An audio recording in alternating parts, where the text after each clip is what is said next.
好，我们接下来再来看到的是东北亚尹锡悦。对，明天呢是第2次弹劾的投票。我认为他应该就下台定了，因为现在他自己突然又冒出来，然后痛骂说这个在野党要造反啊，我这个戒严是没有错的啊，就逼得现在连执政党呢现在都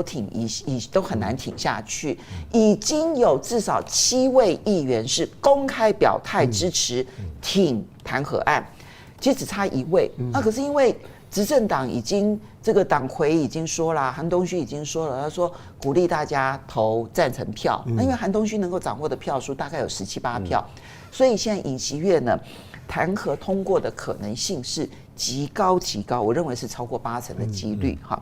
但是尹锡悦下台也确实会让美国的这个美日韩的抗中出现一个重大破口哈。像尹锡悦这样子不顾一切去亲美的，在韩国，我认为再要出现，其实困难度已经非常高了。所以你看到说，在任内最后一次访问亚洲的美国国防部长奥斯汀，这次就没有办法去韩国，他只能够去日本，然后去跟日本的首相来会面。可另外一方面呢，因为谈到的是抗中，我们就要来看。那么在台湾这边一直在炒作说，为了要抗议赖清德访问南太平洋，然后举行的这个军演啊，就包括了美国官员，包括了 AIT， 透过了英国的媒体路透社来反驳说，这跟这个赖清德总统过去一点关系都没有啊！你看他演习的地点，其实东海的比例还比较高，其实跟台湾海峡的比例还相对来讲比较少啊。那么，所以有人说这一场军演是要给川普画红线吗？那么，可是大陆外交部就直接说，台美之间，中美之间最重要的红线就是台湾，这个也不需要再重新画，大家都知道。那黄老师，你怎么去看东北亚的这一个抗中破口？如果我们先稍稍谈一下韩国的政局。韩国的政局这几天呢，对于我们观察者来讲啊，就是每一天都有新的讯息进来。像刚刚凤馨讲的啊，今天早上就有人传给我说，那个韩东勋被换掉，换了一个就执政党自己换党魁，换成一个资深政治家叫全成东。那这个消息能不能够查证，我不知道。那显然他证明了，就尹锡悦他要做困兽之斗，对，就是执政党内部分裂，对他没有要就束手就擒的意思。那更麻烦的是，昨天呢，另外一个反对党的这个党魁啊，叫曹国，结果他自己判刑啊，定谳以后褫夺公权5年。换句话说，他下一届总统选举没有资格。那另外这次挑战他最强的这个在野党共同民主党李在明自己有一个案子，如果被判有罪的话，是褫夺公权10年。换句话说，你把这些所有东西摊在台面上，可以要挑战尹锡悦的人自己手上面都沾了很多的东西那所以要分析韩国政局要怎么变化，后面怎么走，还确实蛮难的。那至于说这个这个中国大陆的这个军事部署我自己用的是中国沿岸划设的这个7个区域，另外一个就是在浩瀚的太平洋，号称有90多艘船舰。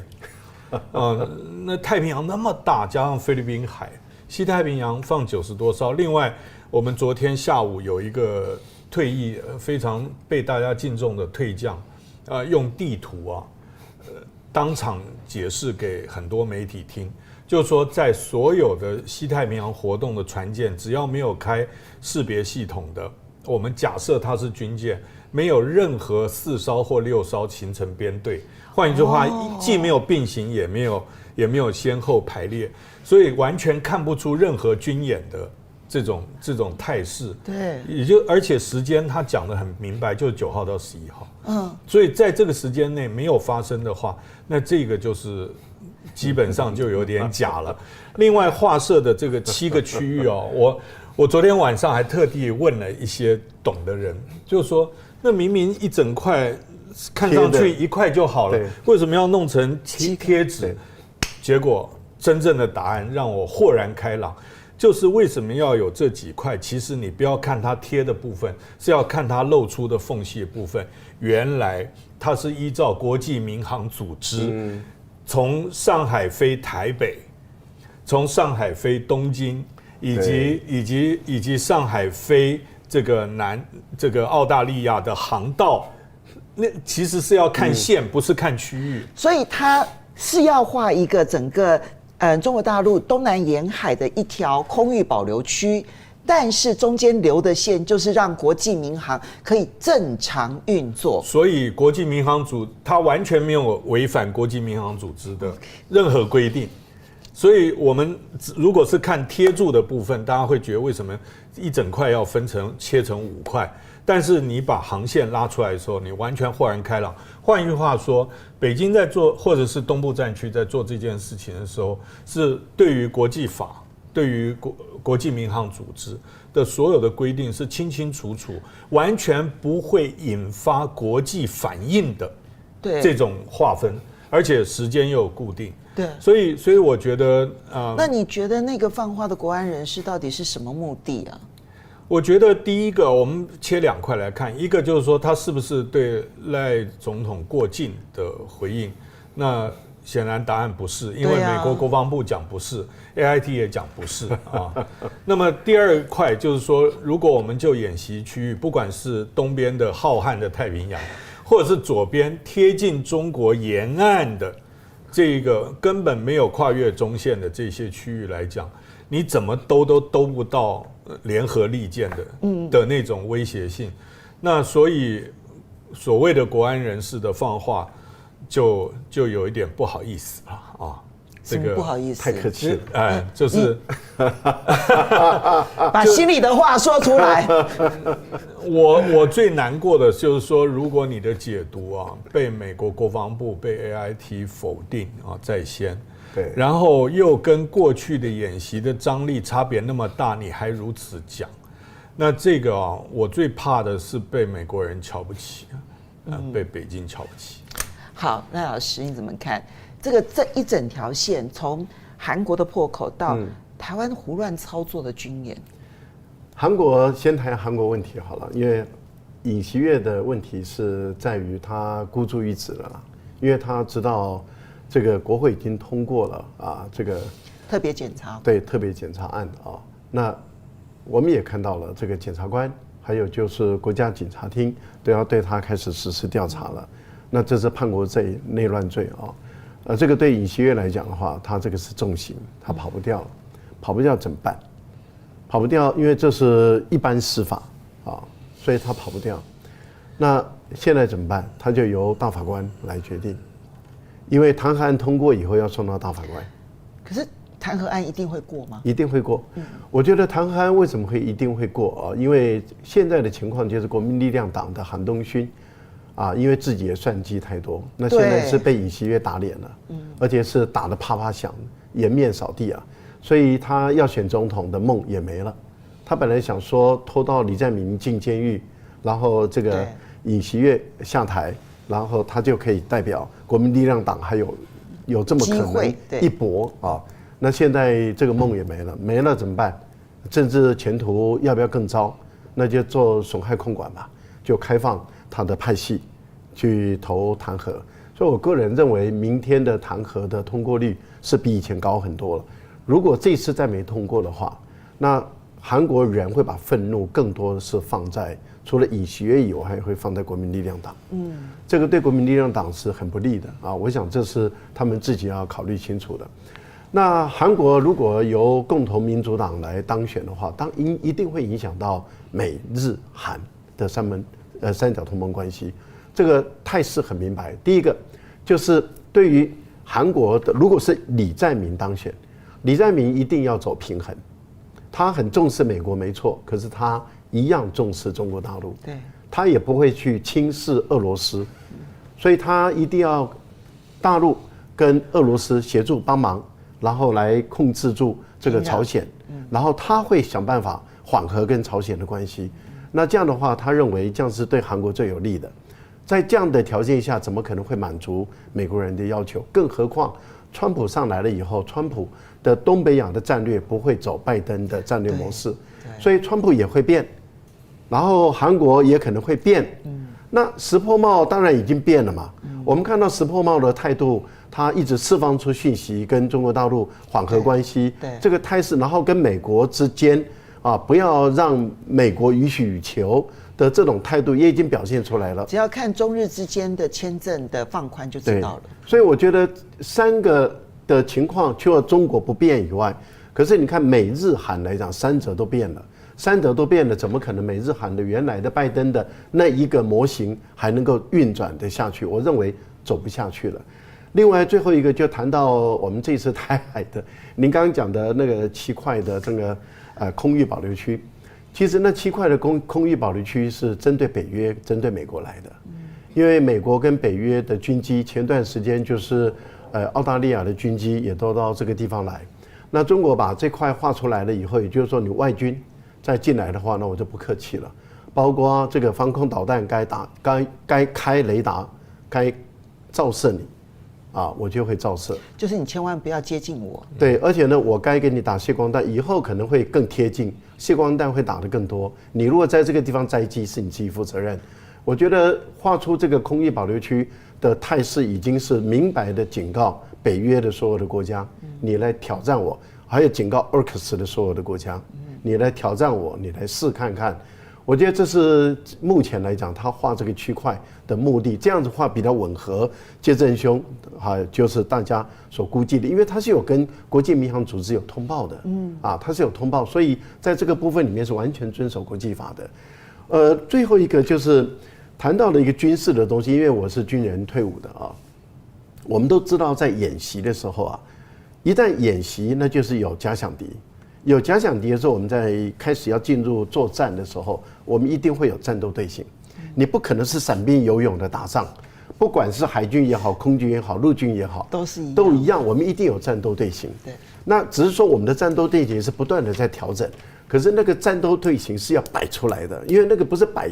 样子给人家看的，它是有每一个功能。我有我的责任区，我的掩护区，我的支援区，我的后备区，那是整个态势这样一直往前。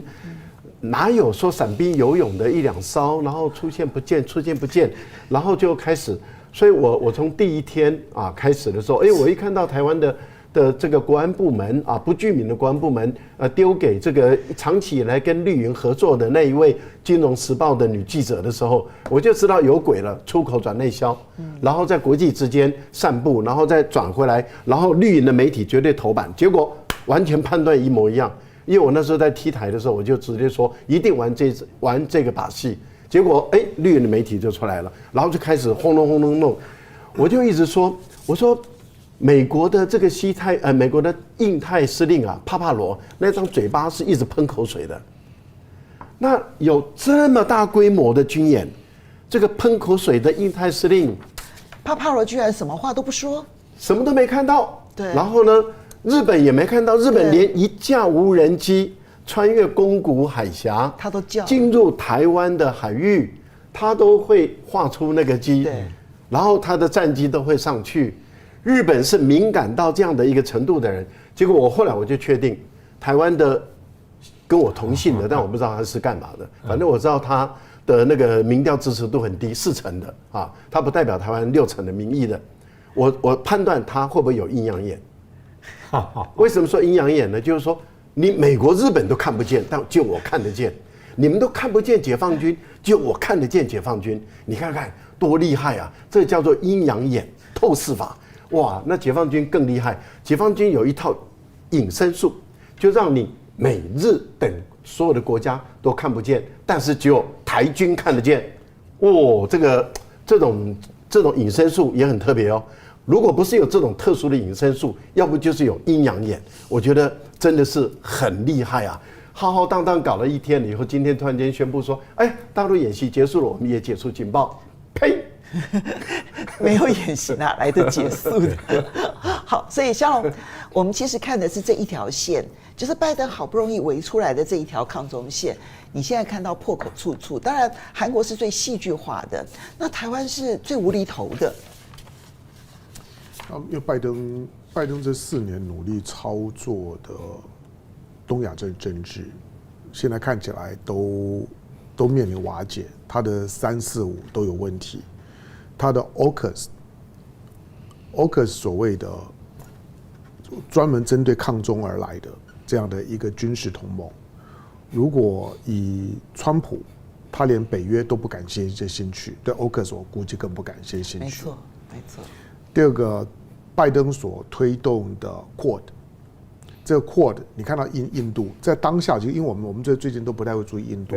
印度的防长现在正在莫斯科，而且那个释放出来的就是说希望跟莫斯科重修旧好，那个呢过去因为俄乌战争伤害我们2个人的感情互信的都过去了。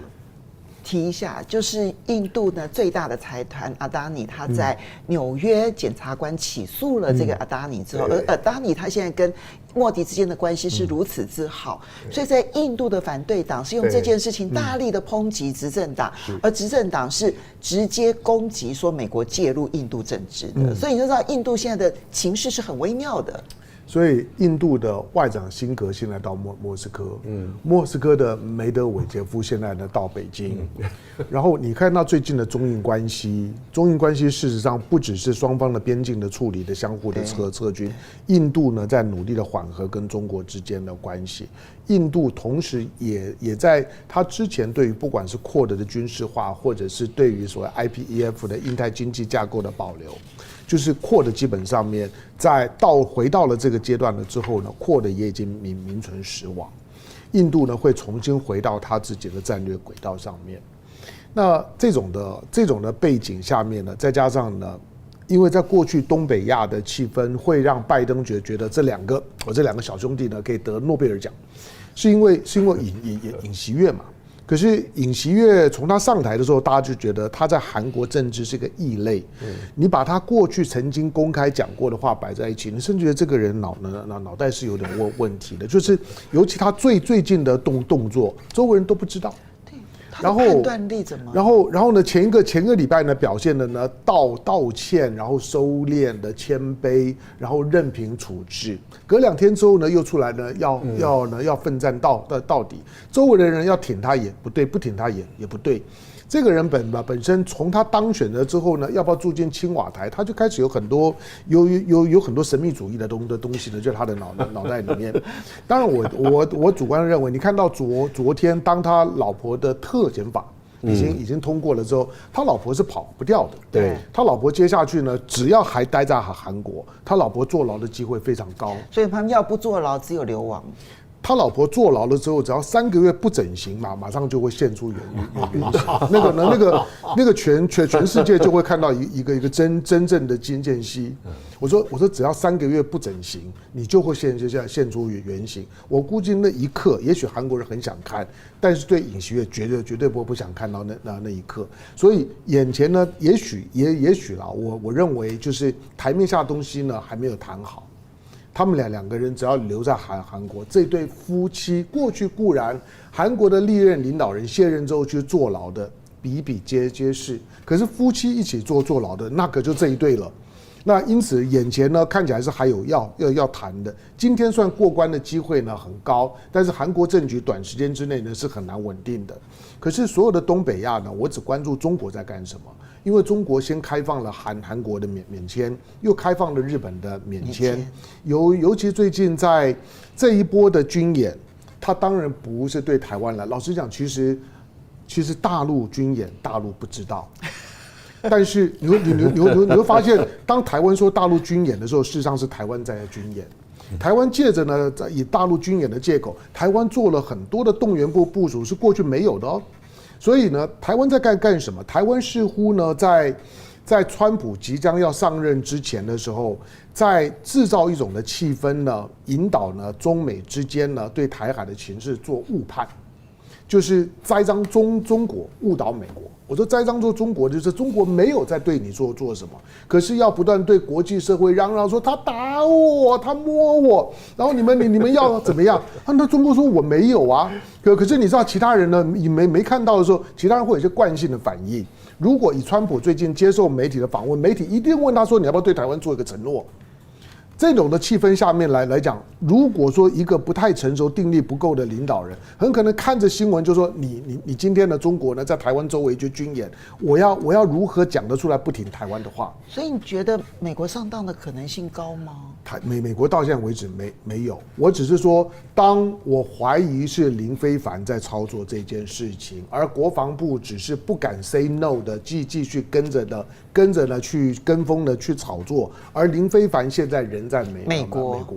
我认为那个呢是有计划炒作的一部分。可是呢，中国本身的战略定力，它这一波你慢慢会看懂，其实它确实有做一些军事上面的动员。可是航母没有动，2栖攻击舰呢都没有动，然后呢，所有呢出动的舰队呢，在台湾的防空识别区跟临海的范围的周围、临街区周围的非常非常少，都在呢更远的地方。而那7块的狗皮膏药，你看也看得出来是基于它本身的本土防卫的需要。他开始一定会做的。我说中国的精华区这40多年呢，中国靠海发展，它的精华区呢就在沿海的这一线上面。可是这一线你每次抵近侦察，让我非常没有安全感啊，所以他一定会把他的战略纵深往海上推，就是我不能让你靠我这么近，你就尽量的往后面退。所以呢，我会告诉你，就是在这个地方呢，我有非常强大的海空的部署跟应对的能力，你离我远一点。你注意到中国最近的发展，虽然大家都说，中国的经济成长率呢没有达标，中国的一些的主要的省份呢最近呢表现的不好，可是我觉得中国出现了一个很特别的情况，2023年跟今年2024年。你都会发现呢，中国经济成长率呢跑赢大盘的，就是超过它平均成长率的，都是过去的2、3线的省市。我念了去年成长率最快的前5名，没错，西藏、蒙古、新疆、宁夏、甘肃、吉林、重庆，没错，没有一个靠海，反而都是西部的。